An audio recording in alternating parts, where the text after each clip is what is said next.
Okay, good. Good afternoon, Honorable Minister,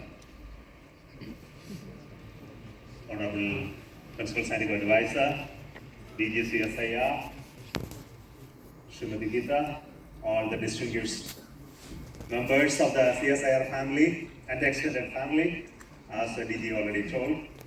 The awardees today, my greetings to you all on the occasion of the CSIR Foundation Day.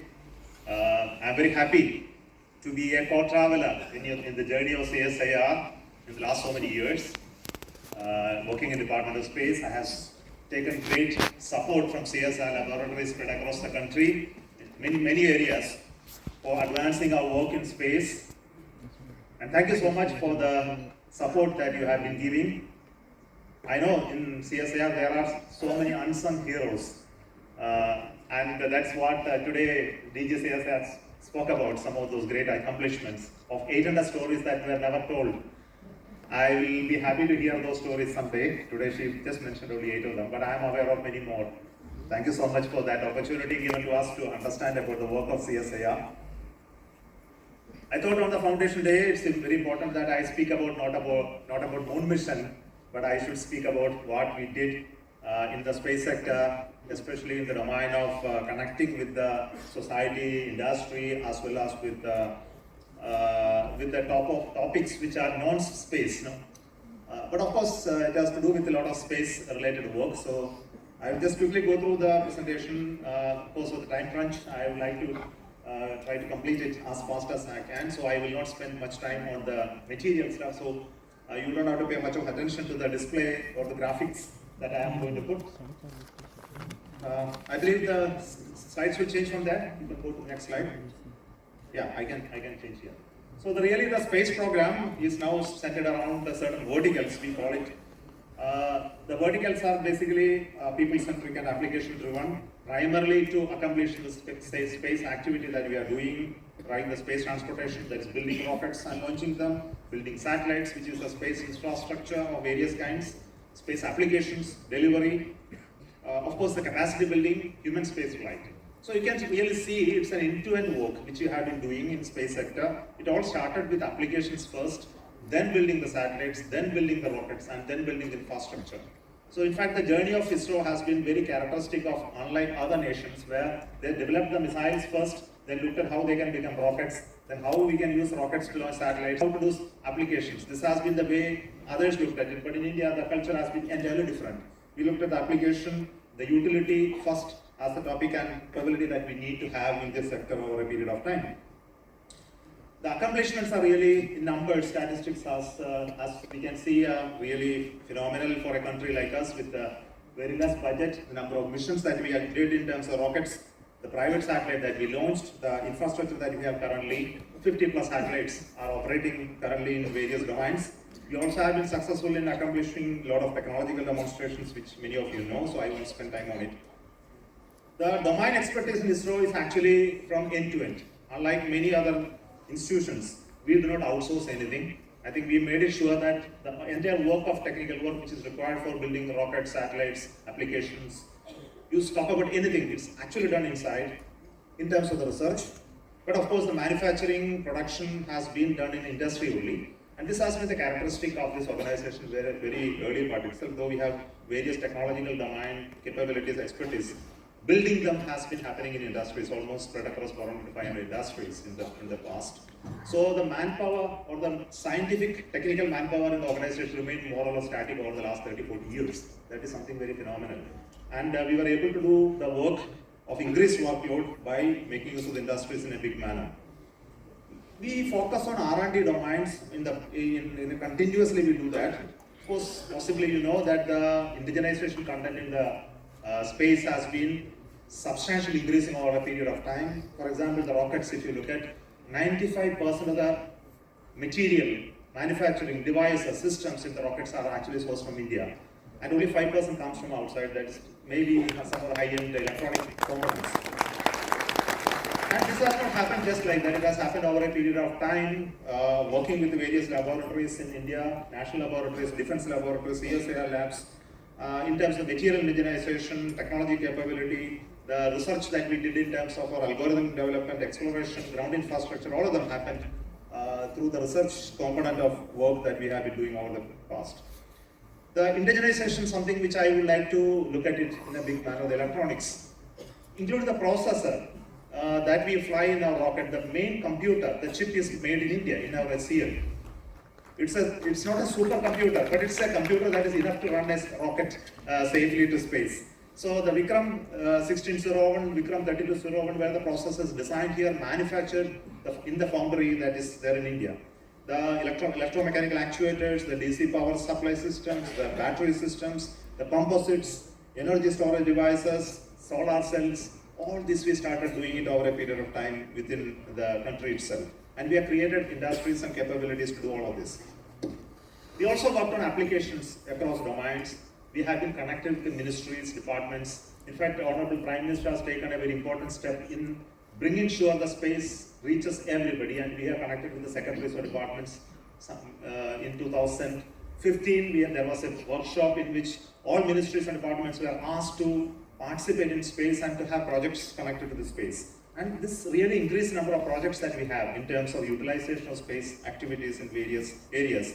It looks at climate and weather, the agriculture, the air quality measurement, the environment. I'll touch upon some of them very quickly for time I am not going to read here.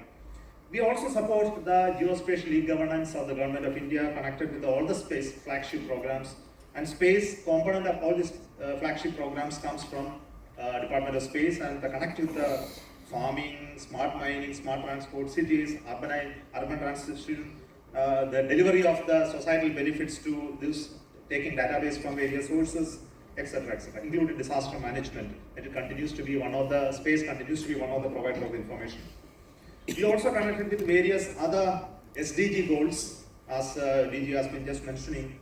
Many of the space-based information that are required, the measurements which are required for meeting all the SDGs have been supported through the space activities.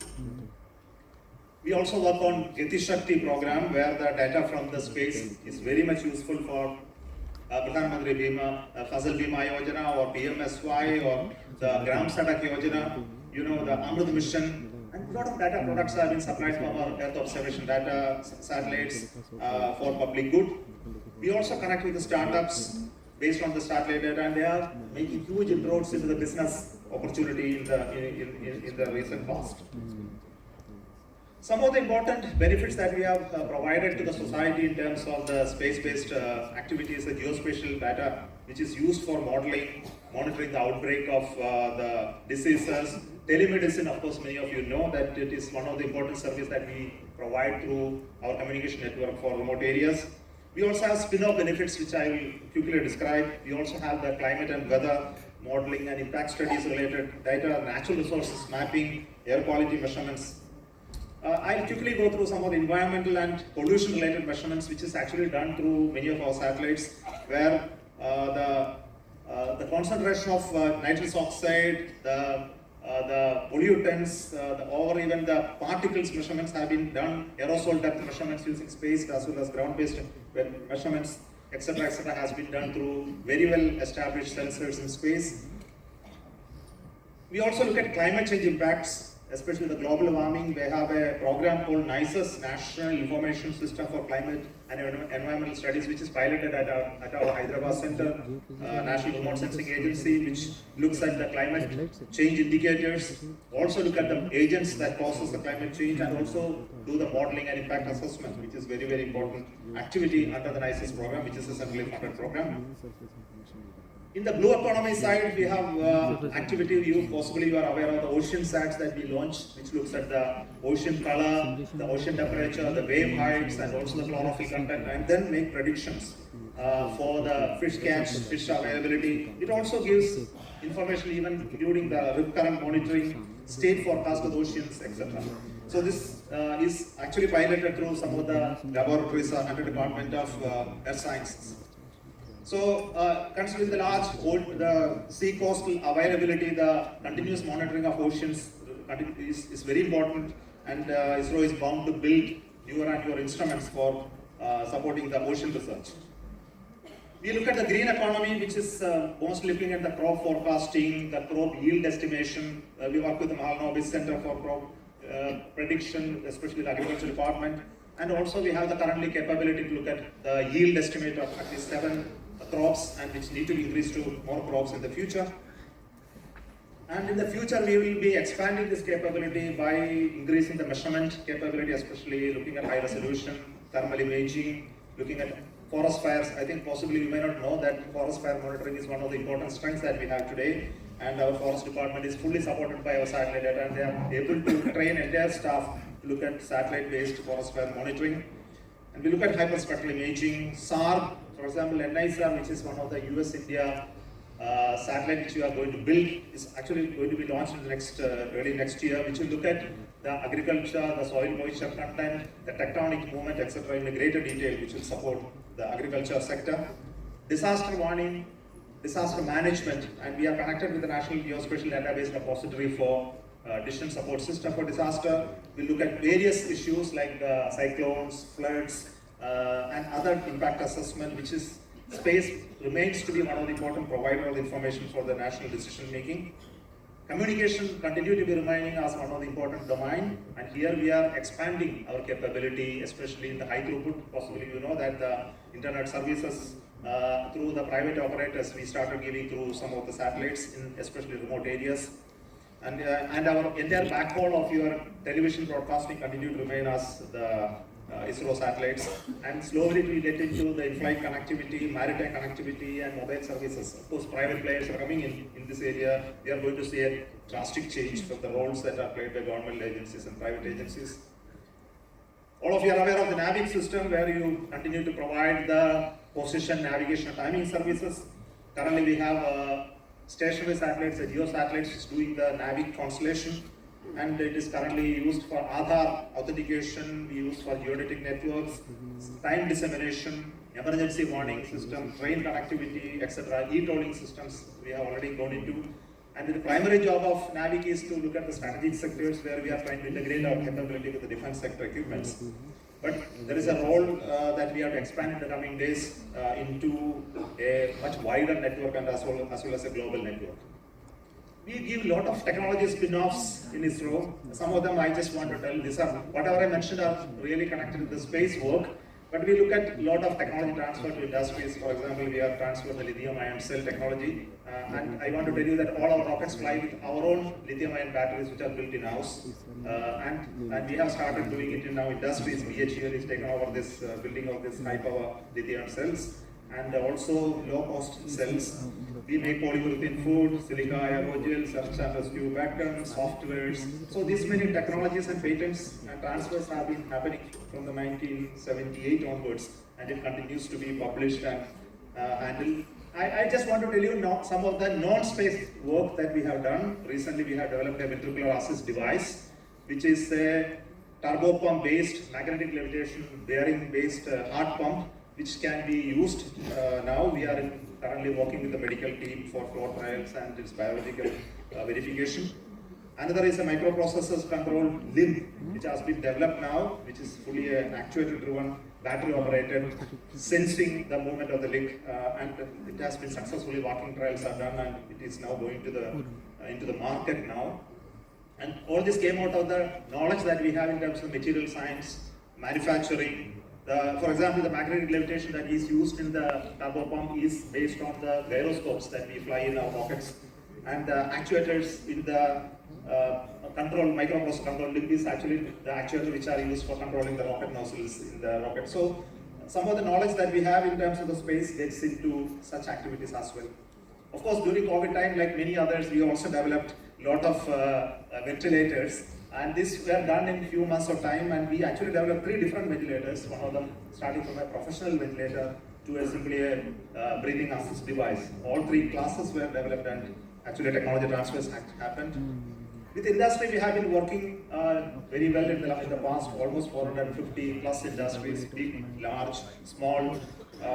And possibly you are aware that many of the space grade items are now manufactured in India. I will tell you one example. Even the screws, nuts and bolts which used to import during our early part of our career, my career, when I started it, entire screws, nuts, bolts came from US and UK. Not a single bolt is now imported from there. It's all manufactured in India, which are aerospace quality. And this has come because of the technology growth in material science, manufacturing, the aerospace quality that you have brought in. I can tell you about the connectors, relays, contactors, wires, materials, composites, plastics, adhesives that are currently being manufactured to support our space program. All happen because of the growth of the Indian industries over the last many years.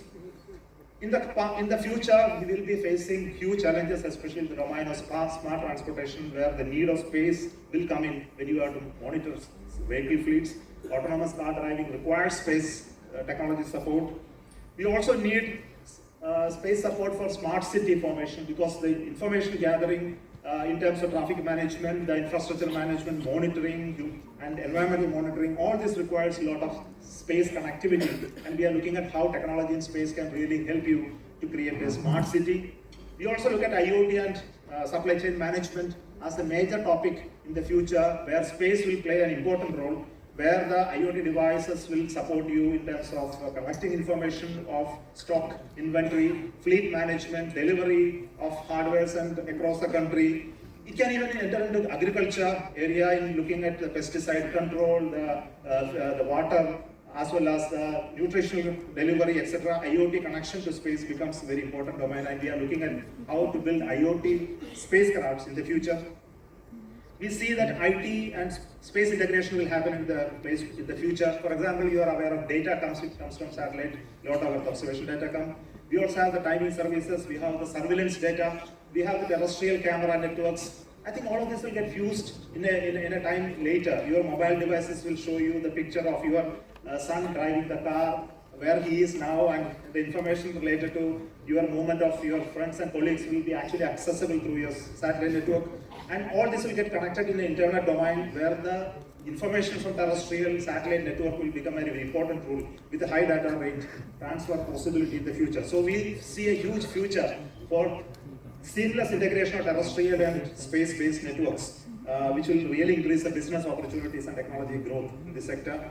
I believe the synergetic growth of various domains in this country, for example, the data analytics, which becomes very important, because simply data is of no use. We need to synthesize the data and create information for people. Space become a connecting number for various domains like genomics, materials. These 4 areas I have listed because these are going to define the country in the future, where the drivers for the future technological growth will come out of the ability to process huge amount of data, which is going to come from various sources, the connectivity that will come through space, genomics, which will impact our life and health, and material science, which will drive you in the modern technology growth. I think all these 4 are interconnected, and I believe that with this connection that we are establishing through CSIRs and people like us in space will really make India grow to a technology-enabled country driven by technology for governance of shaping our future, for making our India a great country, banking on the technological strength that we have created through various institutions that we are running it very well. And thank you so much for this opportunity to present a very quick overview of space and its connectivity to all of you. Thank you.